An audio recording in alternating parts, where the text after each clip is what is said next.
자, 스콜테피 편지 28번째 편지는 전쟁 그리고 죽음입니다. 사실 이제 이 편지가 쓰여질 때가 2차 세계대전이 벌어지고 있었을 때였거든요. 진짜로 폭탄이 떨어지고 막 폭격이 이루어지는 그런 시대에 쓰여 있었습니다. 그리고 루이스는 또 1차 세계대전에 참전했던 사람이잖아요. 그렇죠. 프랑스 쪽으로 이제 전선에 참전했다가 옆에 터지는 폭탄 파편 맞아가지고 이제 후송되어 왔던 그런 이력도 있고. 그러니까 생각해보면 우리 시대에 대한민국에 사는 사람들은 전쟁이 이렇게 와닿지 않아요.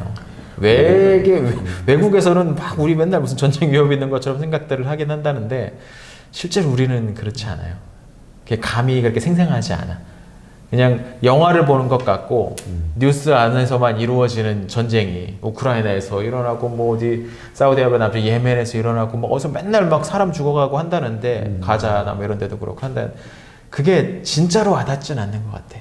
근데 이 책이 나왔을 때 사람들한테는 이게 진짜로 생생하게 와닿을 만한 이야기들이었겠구나라는 생각이 또 한번 들었어요. 자, 근데 이 편지는 이제 어떻게 시작하냐면 전쟁에 대한 헛소리로 편지를 도배하지 말라고 했던 건 인간들의 죽음과 도시의 파괴에 대한 내 유아기적 열변을 듣기 싫다는 얘기였다. 이게 뭔 말이냐면 이제 워무드가 편지를 쓴 거지. 막 지금 전쟁이 막 격화돼서 막 런던에 폭탄 떨어지고 막 사람들 막 비명 지르고 난리 났습니다. 야, 좋습니다. 막 이제 썼나 봐요. 네, 그렇죠. 그때 이제 스크루테이프가 그 멍청한 소리 좀 하지 말라고. 조카의 입장에서는 사람들을 두렵게 하고 죽어나가는 상황 자체만 보는 거죠. 그렇죠. 왜 멍청하다고 얘기했냐면 밑에 보면 그런 면이 나와요. 폭탄이 인간을 죽인다는 걸 알긴 해. 아니면 이 시점에서 환자가 죽어버리는 사태야말로 그 무엇보다 피해야 할 상황이란 걸 모르는 게냐? 처음에는 어떻게 유혹을 하려고 그러냐면 아주 세속적인 친구들을 소개해 줌으로써 유혹을 하려고 했었는데 결국 실패했고 그 실패했던 결정적인 원인 가운데 하나가 아주 신앙심이 돈독한 여자를 만남으로 인해서 결혼을 잘하고 연애를 잘하는 게 상당히 도움이 돼요. 실패하고 있단 말이죠. 연전히 연패하고 있단 말이죠. 만약에 이 순간에 얘가 죽어버리면 너는 얘 영혼을 유혹해서 지옥으로 끌고 가려고 그거 실패하는 거야 지금. 그렇죠. 제정신이야 지금 이 얘기를 하고 있는 거예요. 사단이 정말 지금 하고 있는 일은 영적인 일인 거예요. 네, 그렇죠. 얘가 지금 뭐 죽고 다치고 하는 건 중요하지 않아. 아무도 두렵지 않아. 문제는 얘 영혼을 완전히 잃어버릴까 봐. 원수에게 빼앗기는 거. 그러니까 여기서 보면 이제 죽음이라는 게 종결인 거잖아요. 어떤 종결이냐면 적어도 여기에 이 문단에서 나오는 이야기는 더 이상 유혹받지 않아도 되는 거예요. 우리가 이 세상을 살면서 얼마나 많은 유혹에 시달립니까? 저 어저께도 독서 모임 하면서 고백을 했는데 그래서 자꾸 쿠팡을 이걸 살까 저걸 살까 자꾸 막 그거를 한참을 보고 있는 거예요, 내가. 근데 이제 이 죽음이라는 걸로 인해서 우리가 이 세상에 살면서 겪게 되는 가장 큰 위험 중 하나이기도 한 유혹으로부터 완전히 이제 자유로워질 수 있는 거예요. 죽음을 생각만 해도 그럴 수 있죠. 좀 그럴 수 있죠. 저는 이 부분이 목회자한테 되게 중요한 부분이라고 생각을 해요. 죽음에 대해라는 주제에 대해서 성도들한테 끊임없이 생각나게 해줘야 돼요. 장례 때 예배를 드리면서 이제 그런 효과를 볼 수도 있지만 평상시에 이제 죽음을 언급하는 목회자들이 가끔씩 보거든요. 그런 분들 보면 어쨌든 설교를 무겁게 들을 수밖에 없어요.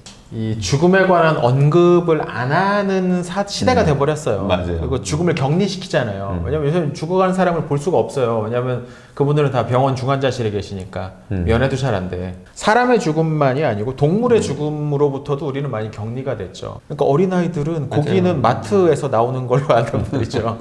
옛날에는 다 그냥 동네에서 잡았단 말이지. 그리고 오고 가면서 그걸 다 받고 동물이 저렇게 죽어가고 저것이 우리의 양식이 되고 그러면서 그걸 먹으면서 그냥 신나게만 먹겠냐고. 어떤 그런 감각이 있었는데 그 죽음에 대한 감각이 완전히 사라져 버리게 되었다는 거. 그러니까 이번에 제가 배운 건데 작년에 이제 저희 장인어른 돌아가셨을 때 그때 막내가 10살이었어요. 근데 이제 생각을 하게 되더라고요. 사랑하는 할아버지가 돌아가셨으니까. 그리고 죽음이라는 것이 무엇인지 신앙이랑 연결돼서 생각하게 돼요. 가까운 사람의 죽음을 정말 가까이서 경험을 하면 확실히 말씀하신 것처럼 생각이 좀 깊어지게 되죠. 그럴 수밖에 없게 되죠. 근데 이 책에서 이제 또 이야기하는 건, 그러니까 죽음을 좀 다르게 이해하도록 만들었다는 거예요, 악마들이. 이런 표현이 나오죠. 물론 인간들은 죽음을 최악으로, 그리고 생존을 최선으로 여기는 경향이 있다. 하지만 그건 다 우리가 교육시킨 결과야. 우리가 퍼뜨린 선전에 우리가 놀아나서 내겠어요 하면서. 죽음은 최악이고 살아있는 것 자체가 목적이 되어버린 어떤 시대. 요거는 이제 소위 그 연명치료라고 하는 것들에서도 현대의학에서 가장 논쟁에 많은 여지가 있는 그런 부분이잖아요. 뭐 안락사 개념이니 뭐 존엄사 개념이까지 같이 나오면서 이 살아 있도록, 그러니까 생명을 유지시키는 것이 최고의 목적이 되어버린 시대. 근데 이게 이제 조금 더 나아가면 젊음이 목표가 되어버린 시대로 돼버리거든요. 그러니까 주름을 없애고. 어제도 저속노화 식품에 대해서 주제로 교회에서 이야기했던 아 진짜요? 그렇게 돼버리는, 그러니까 죽음 자체를 멀리 띄어다 보니까 이제 그건 안 보여. 이제 저기 멀리 고개 넘어에 있어. 이제 그 다음 우리의 타겟은 노화예요. 늙음인 거죠. 그렇죠. 늙음 자체를 굉장히 저주로 바라보게 돼요. 예, 중년에 대한 이야기가 나와요. 이 부분이 사실 좀 흥미로웠었습니다. 네. 그가 살아남기만 하면 그때부터는 시간이 내 편이 되어줄 거다. 그러니까 당장 죽는 것보다 사는 게 오히려 악마한테 더 좋을 거다라는 이야기겠죠. 중년이라는 길고 지루하고 단조로운 세월은 풍요롭게 사느냐 역경을 겪으며 사느냐에 상관없이 우리 작전을 펼치기에 아주 좋은 적기다. 너도 알다시피 족속들한테는 끈기 있게 버틴다는 게 무척이나 힘든 일이거든. 그러니까 인내라는 게 우리 어린 친구들한테만 힘든 게 아니라 어른들한테도 힘들고 노인들한테도 힘든 건 마찬가지.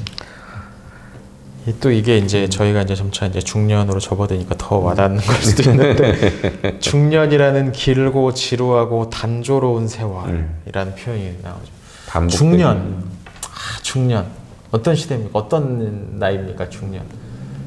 뭔가 이제 뭐 저는 아직 결혼을 못했지만 결혼을 하고 아이들을 한참 키워야 되는 시기이기도 하고 사회에서는 뭔가를 자꾸 변화를 추구하기보다는 안정감을 추구할 수밖에 없게 되는, 점점 보수적이 되는 나이죠. 그렇게 되는. 애 좀 키워야 될 애들이 있고 들어갈 학비와 교육비와 이게 있으니까 몸 조심하게 되고 티내지 않으려고 하게 되고 그렇게 되어가는 시기. 그 시기를 오랫동안 거치면서 사람들이 뭔가 좀 무뎌지고 무너지는 부분이 생길 수 있다라는 거. 있죠. 탁월하네. 근데 그 시기가 중요해요. 왜냐하면 그렇게 무료해 보이고 정말 의미 없이 반복되는 일들을 통해서 큰 일들이 일어나거든요. 어떤 일이 일어나나요? 아이들이 자라잖아요. 아이들이 자라고. 네. 가족이 풍성해지잖아요. 가족들이 이제 서로의 헌신을 통해서 이 지루하고 반복되는 일들을 통해서 삶이 유지가 되는 거잖아요. 근데 이 삶 자체가 이제 목적이다라기보다는 그 삶이 이어지는 것들을 통해서 더 많이 하나님을 경험할 수 있고 다른 사람들에게 나아갈 수 있는 바탕이 되는 거잖아요. 네, 이제 아무튼 이제 이 책에서는 이제 그러니까 사람이 그렇게 이제 오래 사는 게 능사는 아닐 수 있다. 이 부분을 다시 한번 이제 생각하게 만듭니다. 어쩌면 그 오래 사는 것이 방금 이야기한 어떤 중년의 위기 같은 걸 만나게 만드는 그런 문제가 될 수도 있고. 그래서 그런 표현도 나와요.